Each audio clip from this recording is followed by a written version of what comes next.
మగ అనే తేడా లేకుండా దొంగలు విచ్చలవిడిగా దోచేస్తున్నారు. ఓ టీమ్గా ఏర్పడి ఓ షాపుకు వెళ్ళి ఏమారుస్తున్నారు. తర్వాత బంగారం, చీరలు, డబ్బులు ఇలా ఏది అందుబాటులో ఉంటే అది వాటిని కొట్టేసి ఈజీగా చెక్కేస్తున్నారు. తాజాగా ఓ షాప్లో ఇలాంటి దొంగతనమే జరిగింది. ఓ 6గురు మహిళలు టీమ్గా ఫామ్ అయ్యారు. నలుగురు నగల షాప్లోకి వెళ్లారు. మరో ఇద్దరు ఎదురుగా ఉన్న బట్టల షాప్లోకి వెళ్లారు.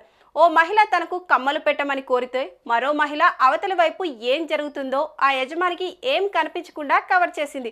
బట్టల షాప్లో ఉన్న ఇద్దరు మహిళలు యజమానిని వేరే చీరలు తేవాలని బయటకు పంపారు. ఇక మరో ఇద్దరు నగల షాప్లో క్యాష్ కౌంటర్ దగ్గర ఉన్న బంగారాన్ని ఎవరికి కనిపించకుండా లేపేశారు. ఆ తర్వాత చాకచక్యంగా అక్కడి నుంచి జారుకున్నారు.